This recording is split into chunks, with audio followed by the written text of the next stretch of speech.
Hi friends, ಹೇಗಿದ್ದೀರಾ friends? Recent ಆಗಿ TV news ಚಾನೆಲ್ಗಳಲ್ಲಿ ಮತ್ತು ಸೋಷಿಯಲ್ ಮೀಡಿಯಾಗಳಲ್ಲಿ ಒಂದು ಸುದ್ದಿ ಸಿಕ್ಕಾಪಟ್ಟೆ ವೈರಲ್ ಆಗ್ತಾ ಇರೋದು ನಿಮ್ಮಲ್ಲಿ ಆಲ್ಮೋಸ್ಟ್ ಎಲ್ರಿಗೂ ಗೊತ್ತಿರುತ್ತೆ. ಅದೇನಂದ್ರೆ ಕರ್ನಾಟಕದಲ್ಲಿ ಕಾಲೇಜ್ಗಳಲ್ಲಿ ಓದ್ತಾ ಇರುವ 7,000ಕ್ಕೂ ಹೆಚ್ಚು ಜನ ಗರ್ಲ್ಸ್ ಅಂಡ್ ಬಾಯ್ಸ್ ಗೆ HIV ಪಾಸಿಟಿವ್ ಬಂದಿದೆ ಎಂಬ ಶಾಕಿಂಗ್ ನ್ಯೂಸ್. ಆ ನ್ಯೂಸ್ ಹೆಡ್ಲೈನ್ಸ್ ನೋಡಿದ ತಕ್ಷಣ ಇಡೀ ರಾಜ್ಯವೇ ಒಂದ್ ಸೆಕೆಂಡ್ ಶಾಕ್ ಗೆ ಗುರಿಯಾಗುತ್ತೆ. ಹಾಗಾದ್ರೆ ಕಾಲೇಜ್ ಸ್ಟೂಡೆಂಟ್ಸ್ ಗೆ ಒಂದೇ ಸಲ ಇಷ್ಟೊಂದು ಪ್ರಮಾಣದಲ್ಲಿ HIV ಹೇಗ್ ಬಂತು? ಈಗಿನ ನಮ್ಮ ಯೂತ್ ಅಷ್ಟೊಂದು ಕೇರ್ಲೆಸ್ ಆಗಿದಾರಾ? ನಿಜಕ್ಕೂ ಕಾಲೇಜ್ ಕ್ಯಾಂಪಸ್ ಗಳಲ್ಲಿ ಆಗ್ತಾ ಇರೋದಾದ್ರೂ ಏನು ಅಂತ ಪ್ರತಿಯೊಬ್ಬ ಪೋಷಕರಿಗೂ ಒಂದು ರೀತಿಯ ಭಯ ಶುರುವಾಗಿದೆ. ಆದ್ರೆ ನೀವು ಟಿವಿಗಳಲ್ಲಿ ನೋಡುವ ಆ ಬ್ರೇಕಿಂಗ್ ನ್ಯೂಸ್ ಗಳಿಗೂ ಗ್ರೌಂಡ್ ಲೆವೆಲ್ ನಲ್ಲಿರುವ ಅಸಲಿ ರಿಯಾಲಿಟಿಗೂ ತುಂಬಾನೇ ವ್ಯತ್ಯಾಸವಿರುತ್ತೆ. ಸೊ ಇವತ್ತಿನ ಈ ವಿಡಿಯೋದಲ್ಲಿ ನಾವು ಯಾವುದೇ ಹೈಪ್ ಕ್ರಿಯೇಟ್ ಮಾಡದೆ ಆ 7,000 ಸ್ಟೂಡೆಂಟ್ಸ್ ಗಳ ಅಸಲಿ ಸತ್ಯವೇನು, HIV ಅಂದ್ರೆ ಏನು, ಅದು ನಮ್ಮ ದೇಹವನ್ನ ಹೇಗೆ ಸೇರುತ್ತೆ ಮತ್ತು ಹೇಗೆ ನಾಶ ಮಾಡುತ್ತೆ, ಅದು ನಮ್ಮ ಕರ್ನಾಟಕದಲ್ಲಿ ಅದರಲ್ಲೂ ಯುವಕರಲ್ಲಿ ಇಷ್ಟೊಂದು ವಿಪರೀತವಾಗಿ ಹರಡ್ತಾ ಇರೋದು ಯಾಕೆ, ಇದರ ಹಿಂದಿರುವ ಡೇಟಿಂಗ್ ಆಪ್ ಗಳ ಕರಾಳ ಸತ್ಯವೇನು, ನಿಜಕ್ಕೂ ಗವರ್ಮೆಂಟ್ ರಿಪೋರ್ಟ್ ನ ಹಿಂದಿರುವ ಆ ಶಾಕಿಂಗ್ ರಿಯಾಲಿಟಿ ಏನು ಎಂಬ ಕಂಪ್ಲೀಟ್ ಮಾಹಿತಿಯನ್ನ ಡೀಟೇಲ್ಡ್ ಆಗಿ ತಿಳಿದುಕೊಳ್ಳೋಣ. ಸೊ ಈ ವಿಷಯ ಪ್ರತಿಯೊಬ್ಬ ಯುವಕರಿಗೆ, ಪ್ರತಿಯೊಬ್ಬ ತಂದೆ ತಾಯಿಗೂ ತುಂಬಾನೇ ಇಂಪಾರ್ಟೆಂಟ್. ಹಾಗಾಗಿ ವಿಡಿಯೋವನ್ನ ಎಲ್ಲೂ ಸ್ಕಿಪ್ ಮಾಡದೆ ಕೊನೆಯವರೆಗೂ ನೋಡಿ, ಅವ್ರಿಗೂ ಕೂಡ ಈ ವಿಡಿಯೋವನ್ನ ಶೇರ್ ಮಾಡಿ.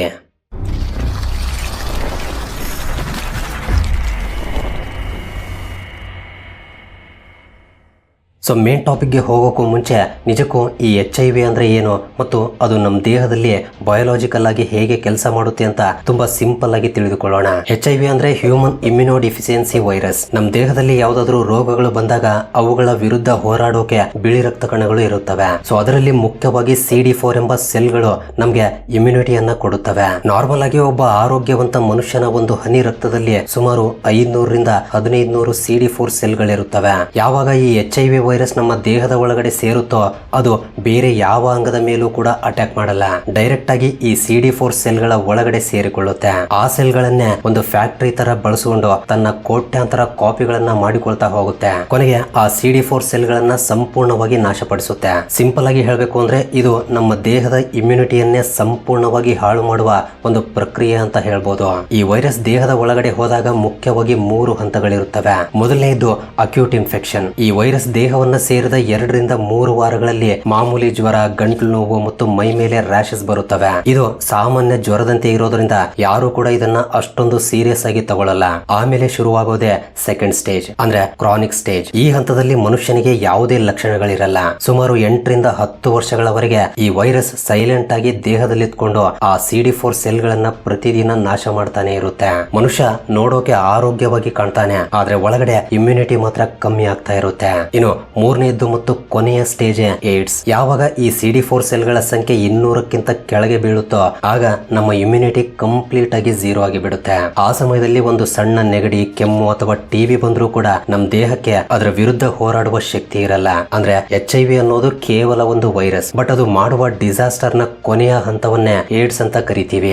ಈ ವೈರಸ್ ಹೇಗೆ ಹರಡುತ್ತೆ ಅಂತ ನಮ್ಮ ಸಮಾಜದಲ್ಲಿ ಇವತ್ತಿಗೂ ಕೂಡ ಬಹಳಷ್ಟು ಜನರಿಗೆ ಬಹಳಷ್ಟು ತಪ್ಪು ಕಲ್ಪನೆಗಳಿವೆ. HIV ಇರುವ ವ್ಯಕ್ತಿಯನ್ನ ಮುಟ್ಟೋದ್ರಿಂದ, ಅವ್ರ ಜೊತೆ ಕೈ ಕಲ್ಕೋದ್ರಿಂದ, ಅವ್ರ ಜೊತೆ ಕೂತು ಊಟ ಮಾಡೋದ್ರಿಂದ ಅಥವಾ ಒಂದೇ ಟಾಯ್ಲೆಟ್ ಬಳಸೋದ್ರಿಂದ ಇದು ಹರಡಲ್ಲ. ಅಷ್ಟೇ ಅಲ್ಲ, ಸೊಳ್ಳೆ ಕಚ್ಚೋದ್ರಿಂದಲೂ ಕೂಡ ಇದು ಹರಡಲ್ಲ. ಯಾಕೆಂದ್ರೆ ಈ ವೈರಸ್ ಮನುಷ್ಯನ ದೇಹದಿಂದ ಹೊರಬಂದ ಕೇವಲ ಕೆಲವೇ ಸೆಕೆಂಡ್ಗಳಲ್ಲಿ ಸತ್ತು ಹೋಗುತ್ತೆ. ಇದು ಹರಡೋಕೆ ಮುಖ್ಯವಾಗಿ 4 ದಾರಿಗಳಿವೆ. ಈ ವೈರಸ್ ಇನ್ಫೆಕ್ಟ್ ಆಗಿರುವ ವ್ಯಕ್ತಿಯ ಜೊತೆ ಕಾಂಡಮ್ ಬಳಸದೆ ಮಾಡುವ ಅಸುರಕ್ಷಿತ ಲೈಂಗಿಕ ಸಂಪರ್ಕ, ಅವ್ರು ಬಳಸಿದ ನೀಡಲ್ಸ್ ಅಥವಾ ಸಿರಿಂಜ್ ಗಳನ್ನ ಟ್ಯಾಟೂ ಹಾಕಿಸಿಕೊಳ್ಳುವಾಗ ಅಥವಾ ಡ್ರಗ್ಸ್ ತೆಗೆದುಕೊಳ್ಳುವಾಗ ಅವುಗಳನ್ನೇ ಮತ್ತೊಬ್ಬರು ಬಳಸೋದು, ಸರಿಯಾಗಿ ಟೆಸ್ಟ್ ಮಾಡದ ಇನ್ಫೆಕ್ಟೆಡ್ ರಕ್ತವನ್ನ ಪಡೆಯೋದು ಮತ್ತು ಇನ್ಫೆಕ್ಟೆಡ್ ತಾಯಿಯಿಂದ ಹುಟ್ಟುವ ಮಗುವಿಗೆ ಈ ವೈರಸ್ ಹರಡುತ್ತೆ. ಅಷ್ಟೇ ಬಿಟ್ರೆ ಇದು ಗಾಳಿಯಲ್ಲಾಗ್ಲಿ ನೀರಿನಲ್ಲಾಗ್ಲಿ ಹರಡಲ್ಲ. ಆದ್ರಿಂದ HIV ಇನ್ಫೆಕ್ಟ್ ಆಗಿರುವ ವ್ಯಕ್ತಿಯನ್ನ ದೂರ ಇಡೋದು ಕಂಪ್ಲೀಟ್ ತಪ್ಪು. ಇನ್ನು ಮೇನ್ ವಿಷಯಕ್ಕೆ ಬಂದ್ರೆ, ಡೆಕ್ಕನ್ ಕ್ರಾನಿಕಲ್, ನ್ಯೂಸ್ 18 ನಂತಹ ನ್ಯೂಸ್ ಪೇಪರ್ ಗಳಲ್ಲಿ ಕರ್ನಾಟಕದಲ್ಲಿ 7,000 ಸ್ಟೂಡೆಂಟ್ಸ್ ಗೆ HIV ಬಂದಿದೆ ಅಂತ ದೊಡ್ಡದಾಗಿ ಹೆಡ್ಲೈನ್ಸ್ ಬಂದ ತಕ್ಷಣ ಎಲ್ಲರೂ ಹೆದರಿ ಹೋಗ್ತಾರೆ. ಆದ್ರೆ ನಮ್ಮ Karnataka state AIDS prevention society ಮತ್ತು ಆರೋಗ್ಯ ಇಲಾಖೆ ಇದ್ರ ಬಗ್ಗೆ ಒಂದು ಕ್ಲಾರಿಟಿ ಕೊಟ್ಟಿದೆ. ಅದೇನಂದ್ರೆ ಆ 7,000 ಎಂಬ ನಂಬರ್ ಕೇವಲ ಕಾಲೇಜ್ ಸ್ಟೂಡೆಂಟ್ಸ್ ಗೆ ಮಾತ್ರ ಸಂಬಂಧಿಸಿದ್ದಲ್ಲ. ಹೆಲ್ತ್ ಡಿಪಾರ್ಟ್ಮೆಂಟ್ ನೀಡಿದ ಡೇಟಾದಲ್ಲಿ 18 ರಿಂದ 25 ವರ್ಷ ವಯಸ್ಸಿನ ಒಟ್ಟು ಯುವಕರಲ್ಲಿ ದಾಖಲಾದ ಒಟ್ಟು ಪಾಸಿಟಿವ್ ಕೇಸ್ಗಳ ಸಂಖ್ಯೆ ಅದು. ಅಂದ್ರೆ ಆ ಲೀಸ್ಟ್ ನಲ್ಲಿ ಕ್ಯಾಬ್ ಡ್ರೈವರ್ಗಳು, ಫ್ಯಾಕ್ಟರಿ ವರ್ಕರ್ಸ್, IT ಎಂಪ್ಲಾಯೀಸ್, ಕೆಲಸವಿಲ್ಲದ ಯುವಕರು, ಈ ರೀತಿ ಆ ಏಜ್ ಗ್ರೂಪ್ ನಲ್ಲಿರುವ ಎಲ್ಲರೂ ಇದ್ದಾರೆ. ಬಟ್ ನ್ಯೂಸ್ ಚಾನೆಲ್ ಅವರು ತಮ್ಮ TRP ಗಾಗಿ ಮತ್ತು ಜನರ ಗಮನ ಸೆಳೆಯೋಕೆ ಬರೀ ಕಾಲೇಜ್ ಸ್ಟೂಡೆಂಟ್ಸ್ ಅಂತ ಹೆಡ್ಲೈನ್ಸ್ ಹಾಕಿ ಇಡೀ ಸಮಾಜವನ್ನೇ ಕನ್ಫ್ಯೂಸ್ ಮಾಡಿಬಿಟ್ಟಿದ್ದಾರೆ. ಆದ್ರೂ ಕೂಡ ಸರ್ಕಾರ ಯುವಕರಲ್ಲಿ ಇದ್ರ ಬಗ್ಗೆ ಅವೇರ್ನೆಸ್ ಅವೇರ್ನೆಸ್ ತರೋಕೆ ಈಗ ಕಾಲೇಜ್ಗಳಲ್ಲಿ ಹೆಲ್ತ್ ಕ್ಯಾಂಪ್ಸ್ ಗಳನ್ನ ಮಾಡ್ತಾ ಇದೆ. ಆದ್ರೆ ಯಾರಿಗೂ ಬಲವಂತವಾಗಿ ಟೆಸ್ಟ್ ಮಾಡುವ ಹಾಗಿಲ್ಲ. ವಿದ್ಯಾರ್ಥಿಗಳು ಒಪ್ಕೊಂಡ್ರೇನೆ ಕಂಪ್ಲೀಟ್ ಕಾನ್ಫಿಡೆನ್ಷಿಯಲ್ ಆಗಿ ಈ ಟೆಸ್ಟ್ ಮಾಡ್ತಿದ್ದಾರೆ. ಅಂಡ್ ನಮ್ಮ ಭಾರತ ಮತ್ತು ಕರ್ನಾಟಕದ ನಿಜವಾದ ಡೇಟಾ ಬಗ್ಗೆ ಒಂದು ಶಾಕಿಂಗ್ ವಿಷಯ ಇದೆ. ಅದೇನಂದ್ರೆ ಕೇಂದ್ರ ಆರೋಗ್ಯ ಇಲಾಖೆಯ ರಿಪೋರ್ಟ್ ಗಳ ಪ್ರಕಾರ ಇಡೀ ಭಾರತದಲ್ಲಿ ಪ್ರಸ್ತುತ ಸುಮಾರು 25 ಲಕ್ಷಕ್ಕೂ ಹೆಚ್ಚು ಜನರು HIV ಇಂದ ಜೀವಿಸ್ತಾ ಇದ್ದಾರೆ. ಆದ್ರೆ ಭಾರತದಲ್ಲೇ ಅತಿ ಹೆಚ್ಚು HIV ಸೋಂಕಿತರಿರುವ ಟಾಪ್ 3 ರಾಜ್ಯಗಳ ಲೀಸ್ಟ್ ತೆಗೆದ್ರೆ ಅದರಲ್ಲಿ ನಮ್ಮ ಕರ್ನಾಟಕವೂ ಕೂಡ ಇದೆ. ಹೌದು, ಮಹಾರಾಷ್ಟ್ರ ಮತ್ತು ಆಂಧ್ರ ಪ್ರದೇಶ ಬಿಟ್ರೆ ನಮ್ಮ ಕರ್ನಾಟಕ 3ನೇ ಸ್ಥಾನದಲ್ಲಿದೆ. ನಮ್ಮ ರಾಜ್ಯದಲ್ಲಿ ಸುಮಾರು 2,90,000ಕ್ಕೂ ಹೆಚ್ಚು ಜನರು HIV ಬಂದವರಿದ್ದಾರೆ. ನ್ಯಾಷನಲ್ ಲೆವೆಲ್ ಗಿಂತ ನಮ್ಮ ರಾಜ್ಯದ ಪ್ರಿವಿಲೆನ್ಸ್ ರೇಟ್ ಡಬಲ್ ಇದೆ. ಇದಕ್ಕಿಂತ ಭಯಂಕರವಾದ ಸತ್ಯ ಏನು ಅಂದ್ರೆ ನಮ್ಮ ಕರ್ನಾಟಕದಲ್ಲಿ ಸರಿಸುಮಾರು 50,000ಕ್ಕೂ ಹೆಚ್ಚು ಜನರಿಗೆ ತಮ್ಮ ದೇಹದಲ್ಲಿ HIV ವೈರಸ್ ಇದೆ ಎಂಬ ವಿಷಯವೇ ಇನ್ನೂ ಗೊತ್ತಿಲ್ಲ. ಅವರಿಗೆ ಯಾವುದೇ ಟೆಸ್ಟ್ ಆಗಿಲ್ಲ, ಟ್ರೀಟ್ಮೆಂಟ್ ಕೂಡ ಸಿಗ್ತಾ ಇಲ್ಲ.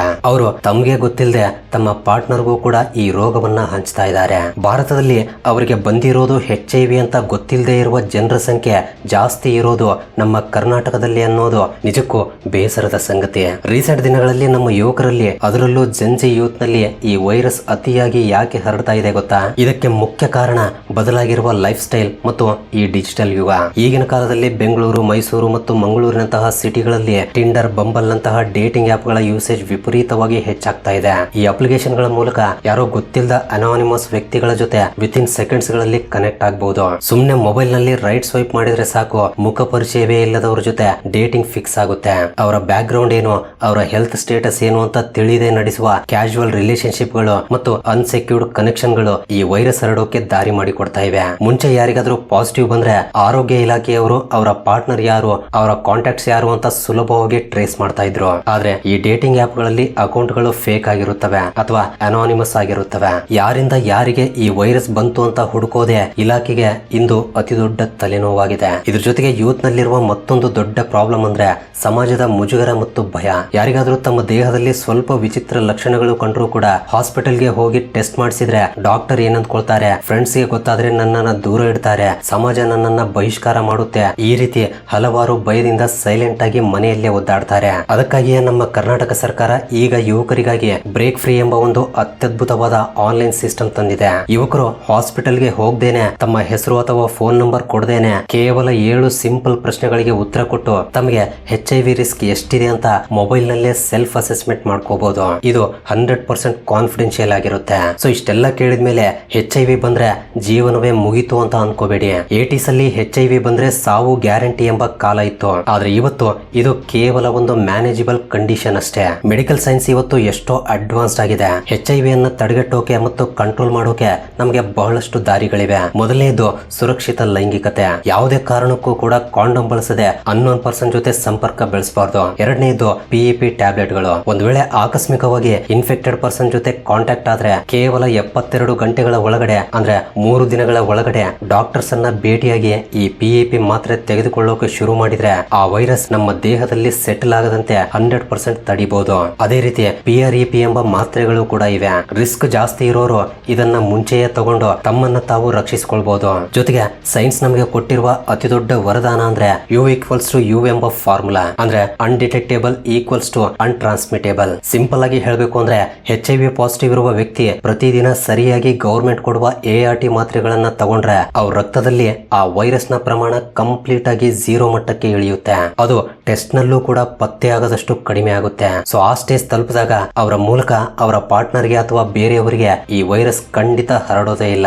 ಈಗಿನ ಕಾಲದಲ್ಲಿ HIV ಅನ್ನೋದು ನಮಗೆ ಬರುವ BP ಅಥವಾ ಶುಗರ್ ಇದ್ದ ಹಾಗೆ. ಸರಿಯಾದ ಟೈಮ್ಗೆ ಮಾತ್ರೆ ತಗೊಂಡ್ರೆ ಸಾಕು, ಯಾವುದೇ ಪ್ರಾಬ್ಲಮ್ ಇಲ್ಲದೆ ನಾರ್ಮಲ್ ಆಗಿ 70 ರಿಂದ 80 ವರ್ಷಗಳವರೆಗೆ ತಂಪಾಡಿಗೆ ತಾವು ನೆಮ್ಮದಿಯಾಗಿ ಬದುಕಬಹುದು. ಅಂಡ್ ಭಾರತದ ಕಾನೂನಿನ ಪ್ರಕಾರ HIV ಇರುವ ವ್ಯಕ್ತಿಯ ಮಾಹಿತಿಯನ್ನ ಕಾನ್ಫಿಡೆನ್ಶಿಯಲ್ ಆಗಿಡೋದು ಕಡ್ಡಾಯ.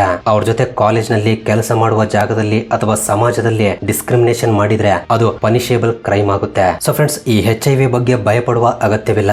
ಆದ್ರೆ ಎಚ್ಚರಿಕೆ ಮತ್ತು ಜಾಗೃತಿ ಪ್ರತಿಯೊಬ್ಬರಿಗೂ ಕೂಡ ತುಂಬಾ ಇಂಪಾರ್ಟೆಂಟ್. ಸೊ ಯುವಕರು ಅಂದ್ರೆ ನಿಮ್ಗೆ ಹೇಳ್ತಾ ಇದ್ದೀನಿ, ಚಿಕ್ಕ ವಯಸ್ಸಿನಲ್ಲಿ ಆಕರ್ಷಣೆಗೆ ಒಳಗಾಗದೆ ನಿಮ್ ಲೈಫ್ ಮತ್ತು ಹೆಲ್ತ್ ಬಗ್ಗೆ ಯಾವಾಗ್ಲೂ ಕೇರ್ಫುಲ್ ಆಗಿರಿ. ತಪ್ಪು ಮಾಡೋದು ಸಹಜ, ಆದ್ರೆ ಮುಂಜಾಗ್ರತೆ ವಹಿಸೋದು ಬುದ್ಧಿವಂತಿಕೆ ಅನಿಸಿಕೊಳ್ಳುತ್ತೆ.